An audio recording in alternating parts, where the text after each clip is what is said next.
Hi, my name is Cassie Velasco, and I am the Director of Children's Programming at the Women's Resource Center to End Domestic Violence. So, I've made a couple of videos for the families that are at home learning with their children at this time. Videos about strategies of calming down for your children and for yourself. Today, I want to make a video about resiliency, what it is, how to build it up, and how that relates to these calm down strategies. So, what is resiliency? Resiliency, according to the Trauma Resource Institute, is an individual and community's ability to identify and use strengths and fully living with compassion in the present moment and to thrive while managing the activities of daily life. If you were to ask the kids that I work with on a daily basis, what is resiliency? They would yell in unison, the ability to bounce back. So that's kind of how I've trained the kids that I work with. So what does that mean? The ability to bounce back. Each of us have our own resiliency zone. So we each have kind of the limits in which we're willing to go high and low throughout our day. So we know that things are going to happen throughout our day that kind of either make us upset or irritated or overly happy or any of these things. So what this is going to look like is if your child, or maybe even yourself, you're going through something, maybe at home or throughout your day, that kind of triggers you, that makes you feel a certain type of way, that kind of pushes you outside of your resiliency zone. So these dotted lines are going to be the resiliency zone, kind of what you're able to come back from throughout your day. So maybe something happens and you have a little bit of a low. Maybe the kids at home are doing a math problem and it just really infuriates them and makes them upset, right? Depending on what that child has been exposed to or the experiences they've gone through in their life, that might really put them on a high. That might put them outside the resiliency zone and really stuck on a high. So a high would look like yelling or lashing out, severe anxiety, right? So some of us, when we get upset, this is how we react. Other people, when they get really upset, hit really low. So maybe they shut down, they're unable to kind of vocalize how they're feeling. They become maybe a little bit depressed and isolated and exhausted.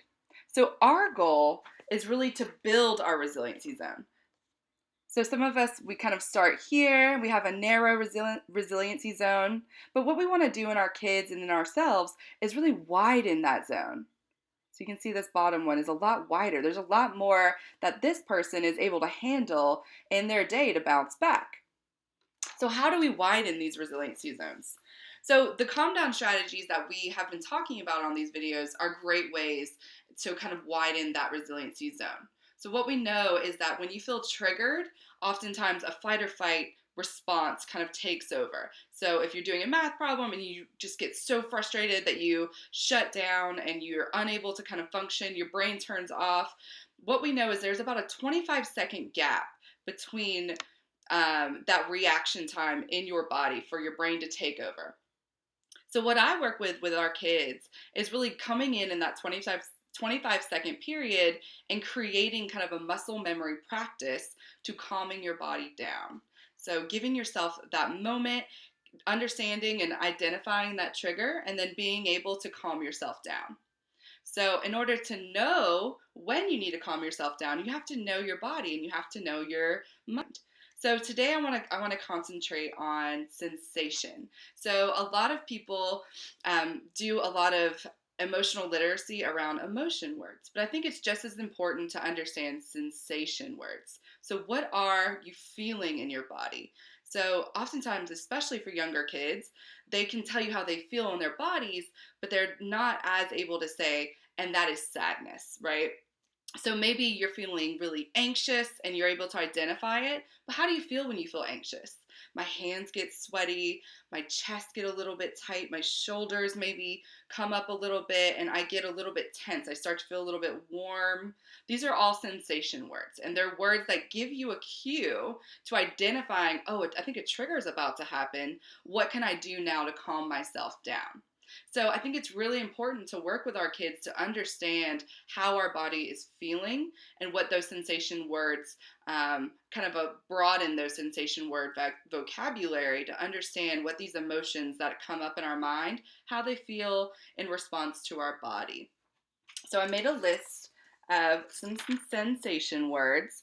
And this is actually can be a little bit more tough if you're not familiar, because we do tend to, when someone says to say, how are you feeling? We tend to say good or sad or happy, right? But we don't necessarily say these sensation words of how and where do you feel those things. So if you feel good, what does that mean for you? When I feel good, I start to smile and I can feel kind of these muscles get a little bit tired. I feel loose. I feel relaxed and calm. So starting to really notice how these words show up in our body and around us. So a great activity that you can do with your kids to get kind of these words going, and I do recommend that you write out some of these words to help them see, especially for the younger kids. But a great activity that the kids really love to do is kind of two versions. They're sensation activities. So you can kind of gather some items from around your house, whatever that looks like. And if you have a hat or a bag, I couldn't find either, so I have an oven mitt and I have just random objects that you, as the person putting this on, will know. So you're not going to show your kids. So I kind of have a shoe keychain. I have some paint. I have a pen. I have a paintbrush. I have a candle, like a little small candle. And I have some keys. So what you can do is kind of sit around in a circle. You're going to shake this up. And then you're going to have them close their eyes, pick one item, and without opening their eyes, they're going to describe it for you and try to guess what it is. So I already know what a lot of these are, so I'm not going to guess what they are, but I can definitely kind of talk about what it feels like. Okay, so I'm going to pick one thing. Okay, so this feels hard on the bottom. It's kind of rigid at the bottom part, but the top part is very soft. It's a little bit warm. It's very light. On the edge, there is, it's really hard because sometimes when you want to say it feels like metal, but really it feels a little bit cold, colder than the other part. It feels light. It feels a little jaggedy here. It smells metallic. This part, there's some pieces that feel a lot longer and pieces that feel really short. The bottom part, like I said, feels rubbery and hard, right? And so you just kind of keep going in these different ways and have them, you can go through all sorts of different things. And kids love this. They beg to play this game. And you can just go over and find different things. And then if they want to go and find things around the house, they can have you describe. And this really just gives them a full kind of experience of how to really come to these sensation words. So then when you start to ask them, how are you feeling? And they say, oh, I'm feeling good or I'm feeling bad, you can say, well, what does that feel like for you? Think about those words we talked about. How does your chest feel right now? How do your hands feel right now? And, and then you can kind of go into those emotion words. So when you're angry, where do you feel it first in your body? Do you feel it in your hands? Do your hands clench up and you feel like, okay, I'm ready? Do you feel it in your eyes? When I'm upset, I feel it in my eyes first. They start to water and I start to strain them. And so this will lead us to kind of identifying when you're about to be triggered and what we can do about it.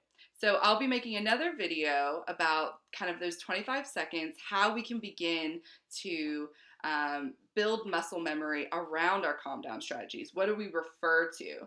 But I think first we have to really understand when we feel a certain type of way in our body. We have to be present to our body and present to how we're feeling. And then once we understand that, I think that we really get to see that there's a choice. So I'm having a negative sensation of anxiety, my heart's beating, I feel tight in the chest. I have clammy hands. Now that I understand that this is going on, I can understand, oh, maybe I'm feeling a little bit anxious right now. Maybe I'm not feeling the best I could feel. Maybe this is a kind of a negative thing, but maybe I could reset my body into feeling a little bit more calm. So this leads us, and I'll leave you with just one more activity, and it's called resourcing. So, resourcing is when you think of any person, place, thing, or memory, and this can be real or imagined. And this is something that makes you feel calm and pleasant or peaceful. It's a happy memory. It can be any of those things. So, you can do a lot of activities around resourcing, especially with kids. You can have them draw their happy place, you can have them think of their favorite memory. And I do want to be aware that for some people, this can be a triggering activity, that maybe they're unable to kind of remember something happy in their lives. So I really urge you to maybe imagine one. If you were to go anywhere in the world and be happy and fulfilled or feel safe, where does that look like for you? So I wanted to share just one resource of mine. This is a picture when my partner and I were in Yosemite camping. And as you can see, it's a beautiful day. The Sierra Mountains are in the background. There's no one out. And it was beautiful sunshine, and there's animals, and you can't quite see, but there's a river right here. And so sometimes when I'm getting that anxious feeling, when I start to feel my palms sweat, when I've noticed those sensations in my body, I can close my eyes, and even if I don't have this tangible photo, I can remember that day, and I can remember the blue skies, and I can draw this in my mind, and that is me choosing to switch from a negative sensation to a positive one. And so these are some of the ways that we know that the mind and the body are connected, and that stress does affect, right? Stress can start in your mind and absolutely affect your body. So I'm going to give us some more strategies in our next few videos about ways to kind of reset that system in your body just to re-regulate and to feel a little bit more pleasant during these times. All right, I hope these are helpful for you guys, and stay safe out there.